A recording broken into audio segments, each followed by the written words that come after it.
The shuttle was falling fast. Daniel Harris held tight to his seat as red warning lights flashed all around him. The engines had failed 3 minutes ago. Now the small ship was dropping toward the frozen surface of Velor 7, an ice moon at the edge of known space. He was alone. The other crew members had stayed behind on the main ship, the Endeavor. Daniel had volunteered for this simple supply run by himself. It was supposed to be easy. Fly down, drop off medical supplies at the outpost. Fly back. Nothing complicated. But space never cared about simple plans. The ground came up fast. Daniel braced himself and closed his eyes. The crash was violent. Metal screamed and twisted.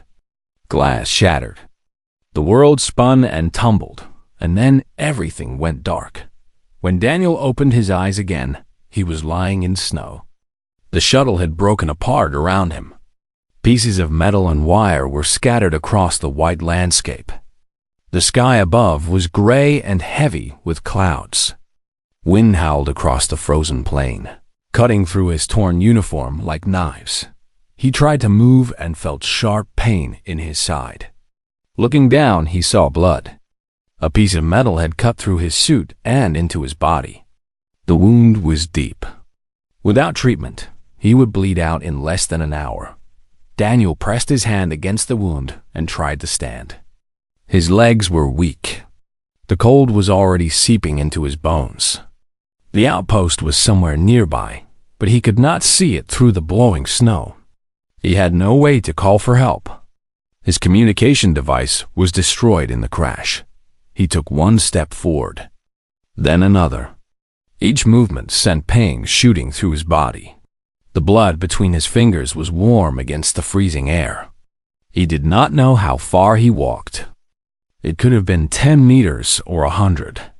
The world was white and gray and empty. Finally, his legs gave out.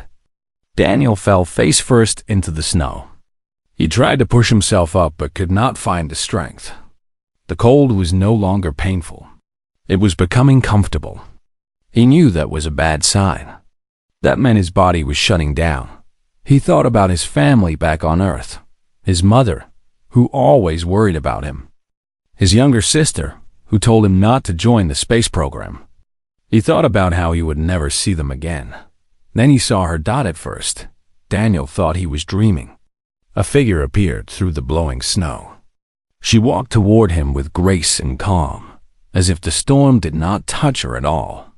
Her skin was silver, like polished metal. Her eyes were a deep violet color that seemed to glow softly in the gray light. She was beautiful and strange and unlike anything Daniel had ever seen. The woman stopped a few steps, away from him. She looked down at his bleeding body with an expression he could not read.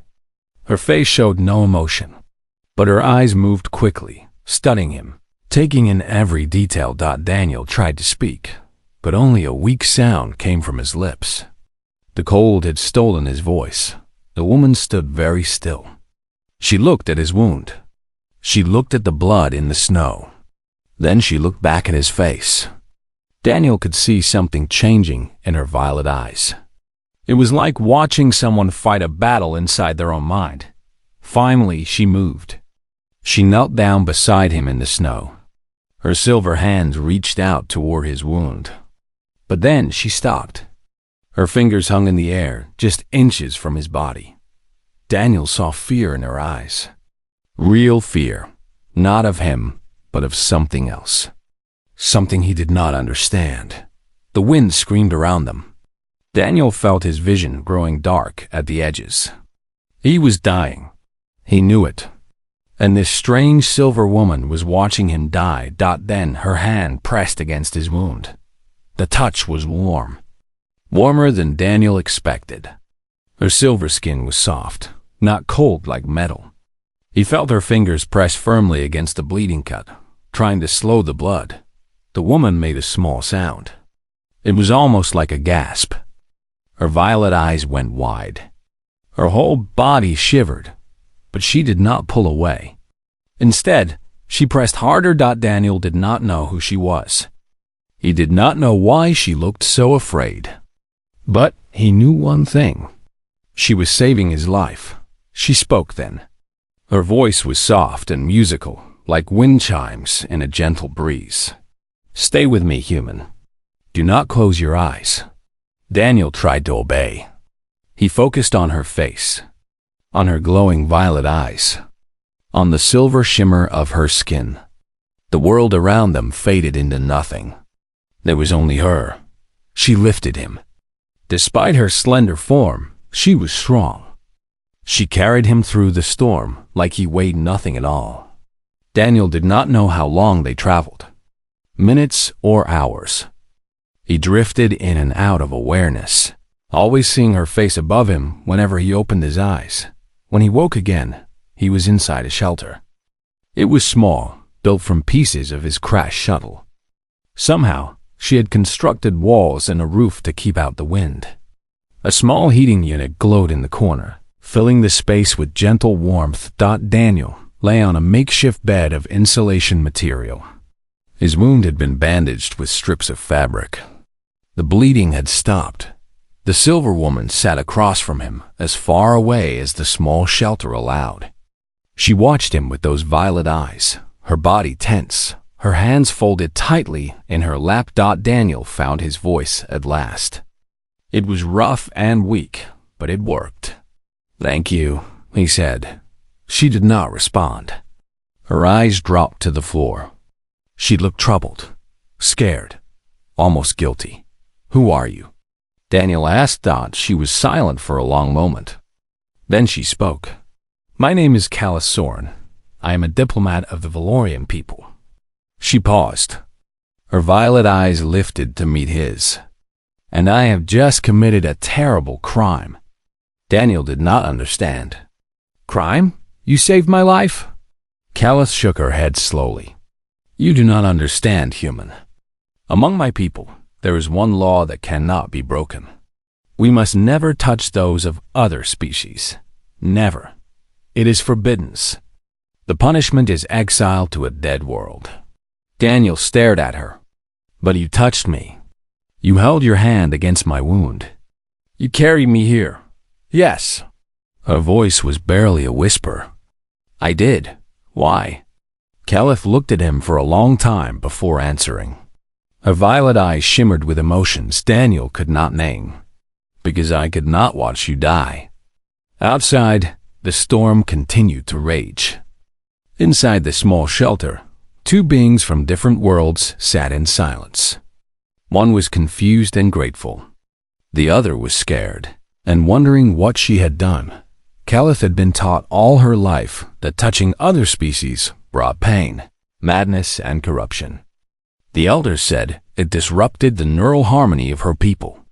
They said it was dangerous. They said it was wrong. But when she had pressed her hand against the human's wound, she had felt none of those things. Instead, she had felt warmth, comfort, a strange sense of peace that she had never known before, and that terrified her. More than anything, the storm would last for days. Rescue would not come quickly. In this small shelter on a frozen moon, Callus and Daniel would have to wait together. Neither of them knew that this was only the beginning. The rescue ship arrived on the 6th day. Daniel heard it before he saw it. The deep hum of engines cutting through the dying storm. He looked through the small window Callus had made in the shelter wall and saw lights descending from the gray sky. "They're here," he said. Callus stood up quickly. Her body was tense.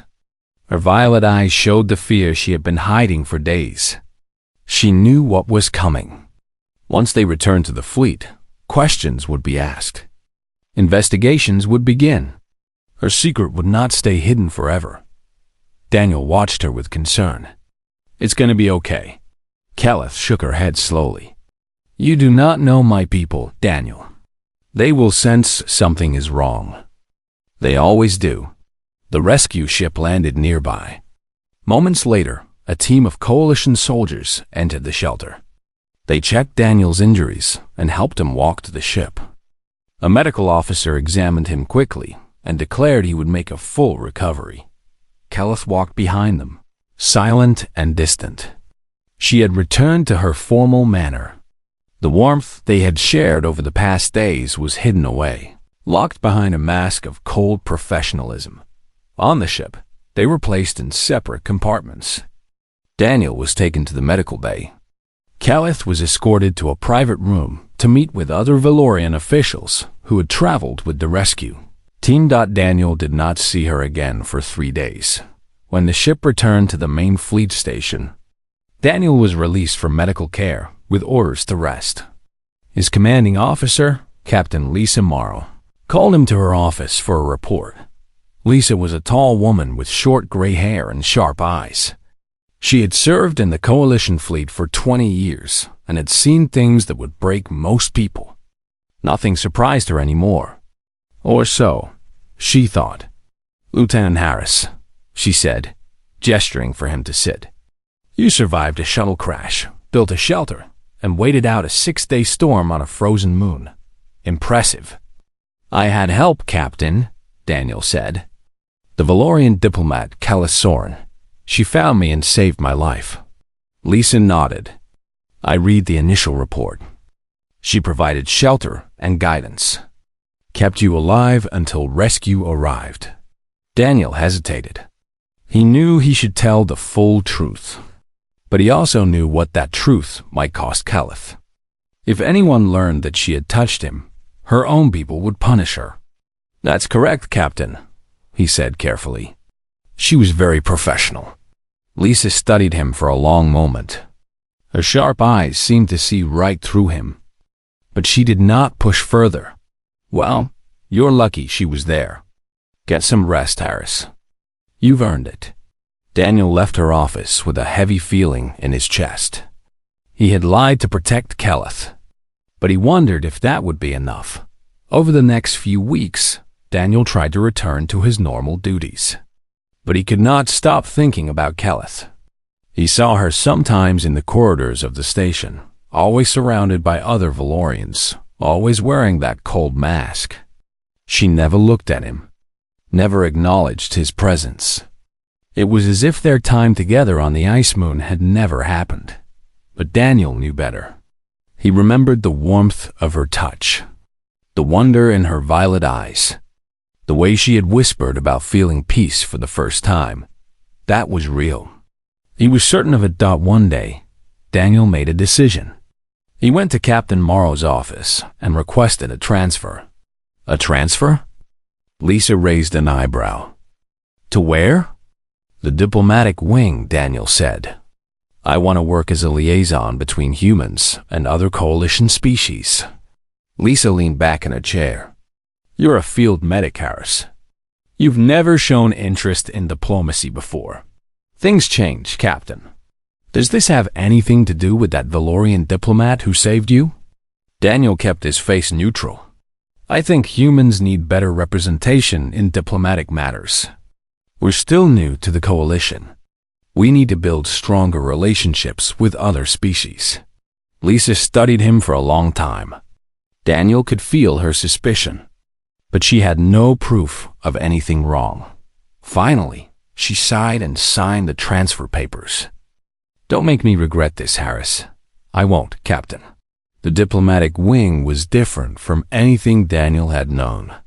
Instead of emergency medical runs and combat training, his days were filled with meetings, protocols, and endless documents. He learned the customs of a dozen species. He memorized phrases in languages his tongue could barely pronounce. He attended formal events where beings from across the galaxy gathered to discuss treaties and trade agreements. And he watched for Calith. She was often present at these events. As a diplomat, she represented her people in negotiations with other species. She spoke with grace and intelligence. She handled difficult discussions with patience and skill. Everyone respected her, but whenever Daniel was near, she became tense. She would move to the other side of the room. She would end conversations quickly. She would do everything possible to avoid being close to him. It hurt. Daniel understood why she did it. She was protecting herself, protecting them both. But it still hurt. Then one night, Everything changed. It was late. The diplomatic event had ended hours ago. Most beings had returned to their quarters. Daniel was walking through an empty corridor when he saw her. Callus stood alone by a large observation window. Beyond the glass, a beautiful nebula glowed with purple and blue light. She stared at it with distant eyes, her silver skin reflecting the colors of space. Daniel stopped walking. He should turn around. He should leave her alone. Getting close to her was dangerous for both of them, but his feet carried him, forward anyway. He stopped a few steps behind her. It's beautiful. Callus did not turn around. Yes, it is. You've been avoiding me. Silence. Then softly, I have. Why? Callus finally turned to face him. Her violet eyes were full of conflicting emotions. Fear, longing, pain, hope. Because being near you is dangerous, she said. Because every time I see you, I remember what it felt like to touch you. And I want to feel it again. Daniel's heart beat faster. Would that be so bad? Yes, her voice cracked. It would destroy everything I am. Everything I was taught to be. Maybe you were taught wrong. Callus laughed bitterly. You say that so easily. You do not understand what it means to question your entire existence. Daniel stepped closer. Then help me understand. Callus looked at him. The glow beneath her silver skin pulsed rapidly. Her breathing quickened. She was trembling. You mustn't touch me, human, she whispered. But even as she spoke, her hand drifted toward his, moving on its own. Reaching for something she had told herself she could not have. Daniel watched her hand approach. He did not move. He let her decide. Her fingers stopped an inch from his. They hung there in the space between them. The moment stretched out like an eternity. Then Daniel's hand rose gently. His fingers wrapped around hers. Callus' breath caught. The glow beneath her skin flared bright. Her violet eyes went wide with a mixture of terror and joy.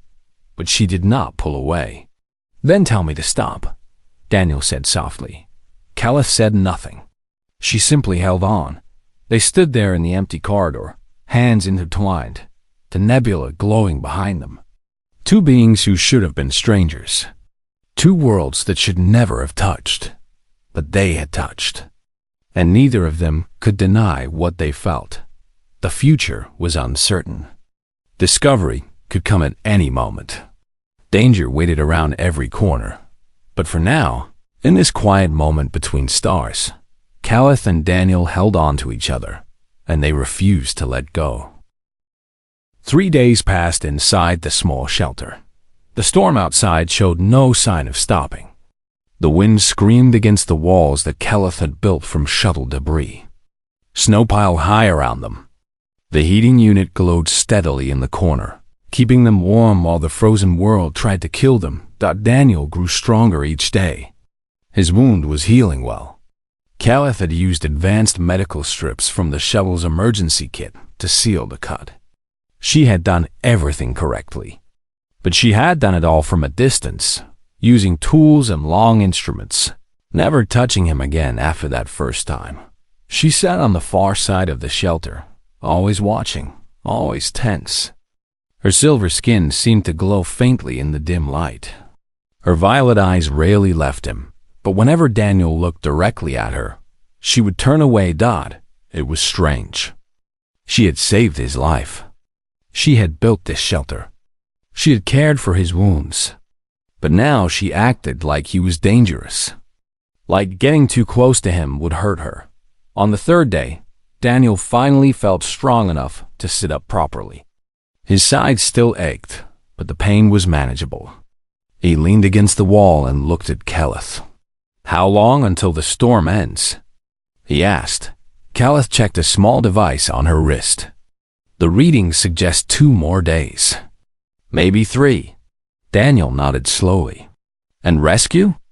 I sent a distress signal before the storm became too strong. The coalition knows we are here. They will come when the weather allows. Good. Daniel paused. Thank you again. For everything. Caliph did not respond. She just stared at the floor. Daniel had tried to thank her many times over the past 3 days. Each time, she had gone silent or changed the subject. It frustrated him. He did not understand why she refused to accept his gratitude. "Can I ask you something?" he said. Caliph hesitated, then gave a small nod. "This law of your people, the one about not touching other species, why does it exist?" Caliph was quiet for a long moment.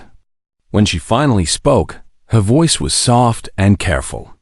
"The Valorian elders teach that our bodies are sensitive to the bioelectric fields of other beings.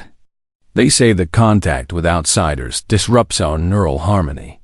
It causes pain, madness, sometimes even death." She looked at her own silver hands. "We are taught this from the moment we are born. It is the most sacred law of our people." Daniel considered this. "But when you touched me, did you feel pain?" Caliph's hands tightened into fists. She did not answer. "Caliph," Daniel said gently, "what did you feel?" Her violet eyes finally met his. There was confusion there, and fear, but also something else. Something she was trying very hard to hide.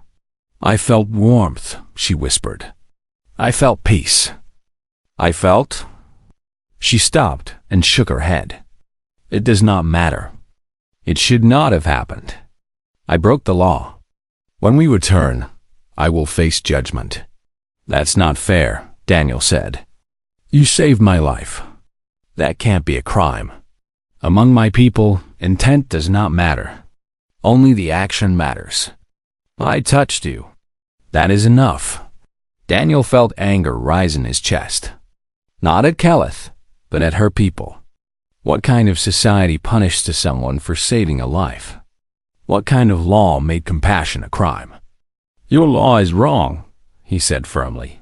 Caliph looked at him with surprise. "You cannot say that. You do not understand our ways."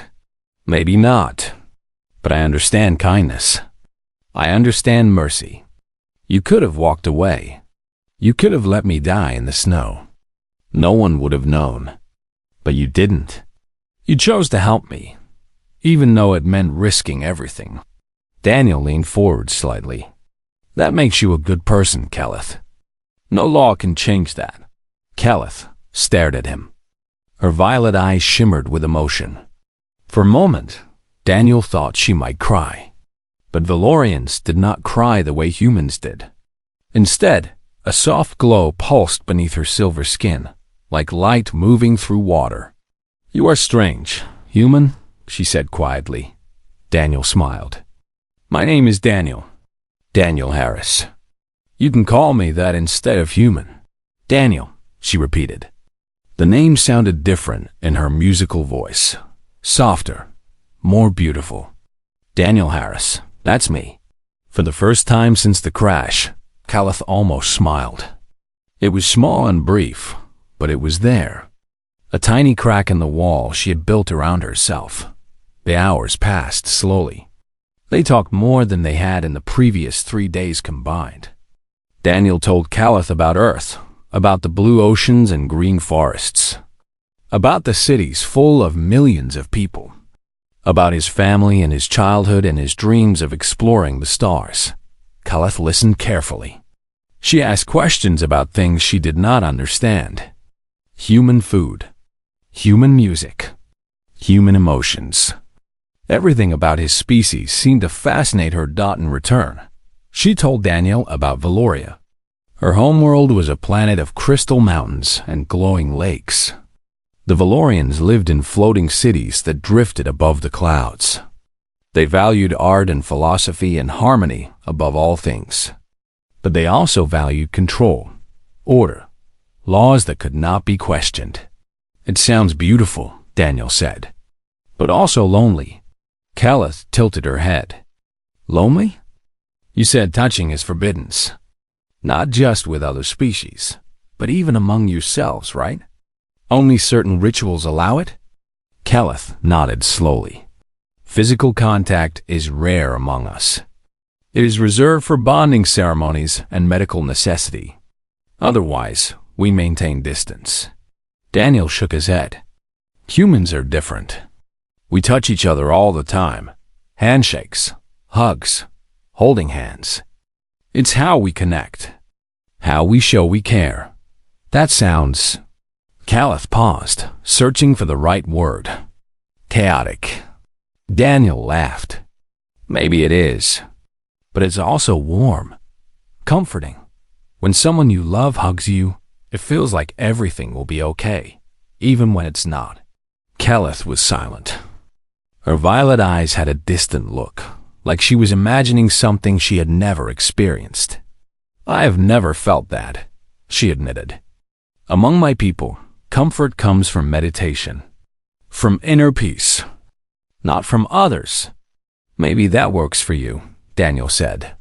But it sounds cold to me. The storm howled outside. The heating unit hummed softly. In the small shelter, the human and the Valorian sat in comfortable silence. Then something happened. Daniel reached for a ration pack on the floor beside him. At the same moment, Caliph moved to hand him one. Their fingers touched. It was brief. Less than a second. Just the lightest brush of skin against skin. Caliph gasped. Her whole body went rigid. The glow beneath her silver skin pulsed brightly, like a heartbeat made of light. But she did not pull away. Daniel froze. He looked at their hands, still barely touching. He looked at Calith's face. Her violet eyes were wide. Her lips were parted. She was breathing faster than before. I'm sorry, Daniel said quickly. I didn't mean to, no. Calith's voice was shaky. It is all right. She still had not pulled away. Daniel felt the warmth of her skin against his fingertips. It was soft, smooth, nothing like what he expected from her metallic appearance. Her touch felt natural, right? Like their hands were meant to meet. Slowly, carefully, Calith pulled her hand back. She held it against her chest, as if protecting something precious. Her violet eyes met his, and Daniel saw something new there. Wonder. Why does it feel like that? She whispered. Like what? Like warmth, like safety, like coming home after a long journey. She shook her head. The elders said touch would bring pain. They said it would disrupt my mind. But this, she looked at her own hand. This feels like peace. Daniel did not know what to say. He only knew that something important had just happened. Something that neither of them fully understood. Maybe the elders were wrong, he said gently. Caliph looked at him. Fear and hope warred in her violet eyes. Perhaps, she whispered. Or perhaps humans are simply different. Outside, the storm continued to rage. But inside the shelter, something had changed. A connection had formed between two beings who should have remained strangers. A bridge had been built where walls were supposed to stand, and neither of them could pretend it had not happened. The next 2 days would test them both. The rescue would come soon. Reality would return. But for now, in this small shelter on a frozen moon, Calith and Daniel had found something neither of them expected. They had found each other. The secret lasted for 2 months. Daniel and Calith were careful. They met only in empty corridors late at night. They spoke only when no one was watching. They touched only when they were certain they were alone. It was dangerous. It was foolish. And it was the happiest time of Daniel's life. Calith was different when they were alone together. The cold mask she wore in public would fall away. She would smile. She would laugh. She would hold his hand and tell him about her dreams. The warmth Daniel had first seen on the ice moon would return, brighter than ever. But happiness never lasts forever, especially when powerful people are watching. Counselor Draven was an old Valorian with silver skin that had faded to pale gray. His violet eyes were cold and suspicious. He had been watching Keleth since her return from the ice moon.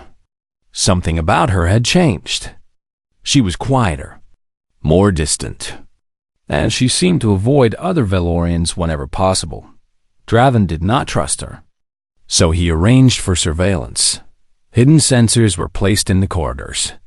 Recording devices were hidden in the walls. For weeks, Draven watched and waited. And finally, he got what he was looking for. The evidence was clear. Multiple recordings of Keleth and Daniel meeting in secret. Multiple recordings of them holding hands. Multiple recordings of them touching in ways that were absolutely forbidden by Valorian law. Draven smiled coldly when he reviewed the footage. He had always believed that younger Valorians were too soft, too willing to question the old ways. Now he had proof that one of them had committed the worst crime imaginable. The summons came the next morning. Keleth was in her quarters when 3 Valorian guards arrived. They said nothing. They simply gestured for her to follow. She knew immediately what had happened. She walked with them to the council chamber. Her heart was pounding, but she kept her face calm. She would not give Draven the satisfaction of seeing her fear. The chamber was large and cold. 7 members of the Valorian High Council sat in a semicircle on raised seats. Draven sat in the center, his gray face twisted with righteous anger. Behind him, a large screen displayed images that made Keleth's stomach drop. Her and Daniel, holding hands, standing close, touching. Keleth Sorn, Draven said, his voice echoing through the chamber. You stand accused of breaking our most sacred law. You have made physical contact with an outsider. Not once, but many times. What do you say in your defense? Keleth stood straight and proud. I say that your law is wrong. The council members gasped. No one had ever challenged the law so directly. Draven's eyes narrowed. Wrong? The law has protected our people for thousands of years. It keeps us pure. It keeps us safe. It keeps us afraid, Keleth replied. I have touched this human many times, and I have felt no pain, no madness, no corruption, only peace, only warmth. She looked at each council member in turn. What does that tell you about your sacred law? Before Draven could respond, the chamber doors burst open. Daniel Harris strode into the room, ignoring the guards who tried to stop him. Behind him came Captain Lisa Morrow, looking frustrated but following nonetheless. This is a closed council session, Draven snapped. Humans have no authority here. Then consider this an official diplomatic protest, Daniel said firmly. He stopped beside Keleth and faced the council. You're about to punish someone for the crime of saving my life. That's not justice. That's madness. Draven stood up. You understand nothing of our biology, human. Your species is young and ignorant. You cannot comprehend the danger of what she has done. Then explain it to me. Daniel crossed his arms. Because from where I stand, your law exists not to protect your people, but to control them. The chamber fell silent. The council members shifted uncomfortably. Even Draven seemed thrown off by Daniel's boldness. Then a new voice spoke. The human makes a fair point. Everyone turned to look at the speaker. She was an elderly Valorian woman sitting at the end of the council semicircle. Her silver skin was marked with patterns that showed centuries of age. Her violet eyes were tired but wise. Her name was Matriarch Selene, and she was the oldest living member of the Valorian people. Draven frowned. Matriarch, surely you do not. I do. Selene rose slowly from her seat. Despite her age, she moved with dignity and grace. I have watched this session in silence, waiting to see if anyone would have the courage to speak the truth. This young human has done what our own people are too afraid to do. She turned to face the full council. There is something you all must know. A truth that has been hidden for generations. A truth that I can no longer keep silent. Draven's face went pale. Matriarch, I must insist. You will be silent, counselor. Seleni's voice was hard as steel. I am tired of your insistence. I am tired of watching our people suffer under a lie. She took a deep breath and continued. Long ago, when our ancestors first met other species, they were afraid. Contact was new and unfamiliar. Some Valorians experienced discomfort when touching outsiders. But it was never pain, never madness, never death. Selene looked at her own ancient hands. The elders of that time saw an opportunity. If they could make the people believe that touch was dangerous, they could control who bonded with whom. They could maintain the power of the ruling bloodlines. They could prevent Valorians from forming connections with outsiders who might bring new ideas, new ways of thinking. So they created the sacred law. They taught children from birth that touch would hurt them. And over generations, that teaching became so deeply rooted that it created its own reality. The pain we feel when touching outsiders is not physical. It is psychological. A belief so strong that it affects our bodies. The council chamber was utterly silent. Daniel looked at Keleth. Her violet eyes were wide with shock. Everything she had ever believed was crumbling around her. Draven slammed his hand on the table. This is nonsense. The law is sacred. The law is true. The law is a tool of control, Selene replied calmly. Nothing more. She turned to look at Keleth. This young diplomat has done what none of us had the courage to do. She questioned the law. She tested it. And she proved it false. Selene walked slowly down from the raised seats. She approached Keleth and Daniel, stopping in front of them. I see no corruption in you, child, she said to Keleth. I see only clarity, only peace. The human's touch has not harmed you. If anything, it seems to have helped you. Keleth's voice trembled. Then why did you never speak of this before, matriarch? Selene's old eyes filled with sadness. Because I was afraid. Because the truth is hard. Because some lies become so comfortable that we forget they are lies at all. She reached out and placed her silver hand on Keleth's shoulder. But you have reminded me what courage looks like. And I will not be silent any longer. She turned to face the council. Keleth Soren will not be exiled. The charges against her are dropped. And from this day forward, we will begin the process of reconsidering our laws. Draven's face twisted with fury. You cannot do this. The council must vote. Selene smiled coldly. Then let us vote. All in favor of dropping the charges and beginning reform, raise your hands. One by one, the council members raised their hands. Some did it quickly, relieved to finally speak against a law they'd always doubted. Others did it slowly, uncertain but unwilling to stand against the matriarch. In the end, only Draven kept his hand down. The vote is clear, Selene announced. Keleth Soren is free, and the old ways are finally changing. Daniel felt relief wash over him. He looked at Keleth and saw tears forming in her violet eyes. Tears of joy. Tears of freedom. Without thinking, he took her hand in front of everyone. The council members stared. Some looked shocked. Some looked curious. But no one tried to stop them. Matriarch Selene watched with a gentle smile. Perhaps, she said softly, this is exactly what our people have needed all along. Outside the chamber, news of the council session spread quickly. Some Valorians were outraged. Others were curious. And many, especially the younger ones, felt something they had never felt before. Hope change would not come easily. Generations of fear could not be erased in a single day. But a door had been opened. A first step had been taken. And two beings from different worlds had shown everyone what was possible when they refused to be afraid.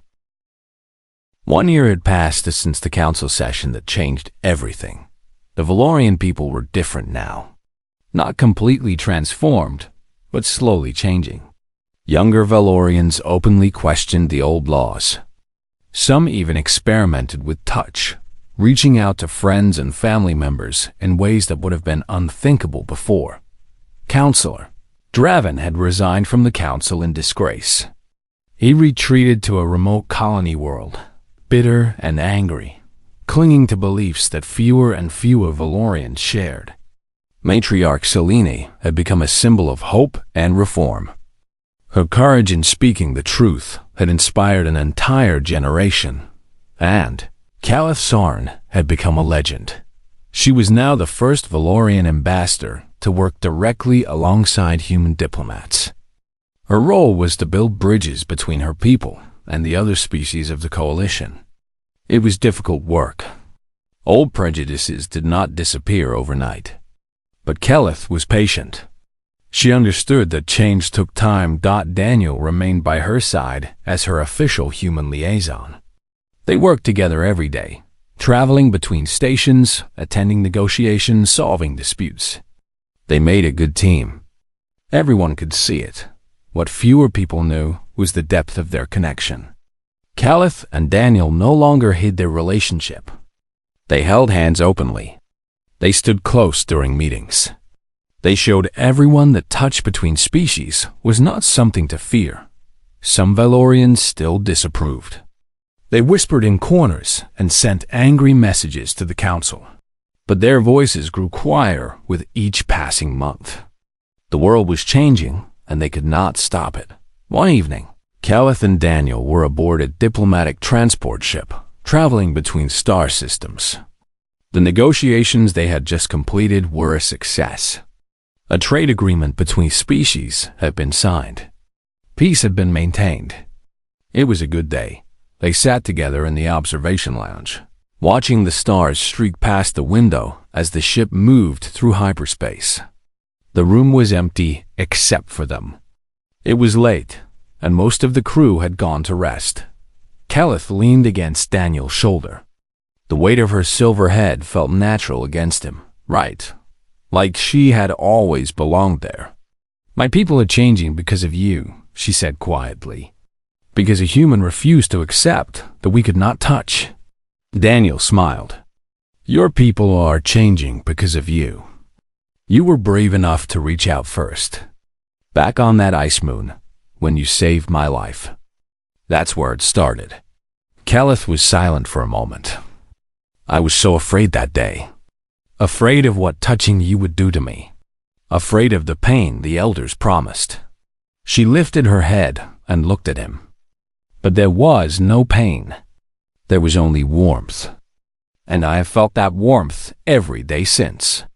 Daniel took her hand in his. Her silver skin glowed softly in the dim light.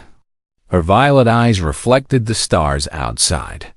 "I love you," he said. It was the first time either of them had said those words. They had both felt it for a long time, but saying it out loud made it real, permanent, true. Calith's glow intensified. It spread across her entire body, pulsing gently like a heartbeat. Daniel had learned that this was how Valorians showed strong emotion. It was beautiful. "I love you too," she whispered. They sat together in comfortable silence, watching the universe pass by. A human and a Valorian. Two beings who should never have met. Two worlds that should never have touched. But they had, and they would never let go. After a while, Calith spoke again. Her voice was careful, hesitant, like she was about to say something important. "Among my people, there is an old bonding ritual. It was practiced long ago, before the no-touch laws were created. It was a way for two Valorians to join their lives together permanently, to become partners in all things." Daniel looked at her. "Like marriage?" Calith nodded slowly. "Similar, but deeper. The ritual creates a connection that goes beyond physical touch. It links two beings at the level of their life energy. Their spirits, as you might call them." She paused. The ritual was abandoned when the sacred laws were made. It was considered too intimate, too dangerous. For centuries, no one performed it. And now? Daniel asked. Calith turned to face him fully. Her violet eyes were bright with emotion. And now, the old laws are falling. The old ways are being remembered. She held out both her hands to him. Daniel Harris, would you honor that tradition with me? Daniel looked at her outstretched hands. He thought about everything they had been through. The crash on the ice moon. The storm. The secret meetings. The council trial. A year of working together, growing together, falling more deeply in love with every passing day. He did not hesitate. He took her hands in his. Always, he said.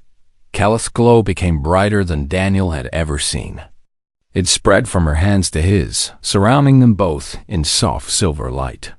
He felt warmth flow through him. Not just physical warmth, but something deeper. Something that touched his very soul. The ritual was simple. No words were needed. No witnesses required. Just two beings holding hands, opening their hearts, and choosing to be together. When the light finally faded, Daniel felt different. Not changed, exactly, but connected. He could sense Calith in a way he never had before. Her emotions, her thoughts, her presence. She was part of him now, and he was part of her. Calith smiled. It was the most beautiful smile Daniel had ever seen.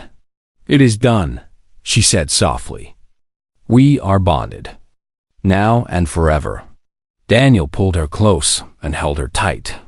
Her silver arms wrapped around him in return. They stayed like that for a long time, two beings from different worlds, united in a way that no one had thought possible. Outside the window, the stars continued to streak past. The universe was vast and ancient and full of wonders. But for Daniel and Calith, the greatest wonder was right here in each other's arms. When news of their bonding spread, reactions were mixed. Some Valorians celebrated it as proof that the old ways were truly changing. Others condemned it as a betrayal of everything sacred. Humans were mostly curious. Cross-species bondings were not unknown in the coalition, but a Valorian-human partnership was something entirely new. Captain Lisa Morrow, upon hearing the news, simply shook her head and smiled. I knew something happened on that ice moon, she said. Congratulations, Harris. You always did have a talent for causing diplomatic incidents. Matriarch Celine sent a personal message to Calith. It was brief, but meaningful. You have done what I always hoped one of our people would do. You have shown us that love is not something to fear. Be happy, child. You have earned it. The years that followed were not always easy. Change never is. There were challenges and setbacks. There were those who refused to accept the new ways. There were moments of doubt and difficulty. But through it all, Daniel and Calith faced everything together. Their bond gave them strength. Their love gave them courage. And their example gave others hope. More cross-species partnerships formed. More walls came down. The coalition grew stronger as its members grew closer. The fear that had once divided them slowly became a memory. Decades later, historians would look back at this time as a turning point. The moment when the galaxy began to change. And at the center of that change, they would find a simple story. A story of a shuttle crash on a frozen moon. A story of a forbidden touch. A story of two people who refused to accept that they could not love each other. The story of Daniel, Harris and Calith Soren. The story that started with a whisper, "You mustn't touch me," human, and ended with a promise that lasted forever. Hand in hand, heart to heart. Across the stars, together, the end.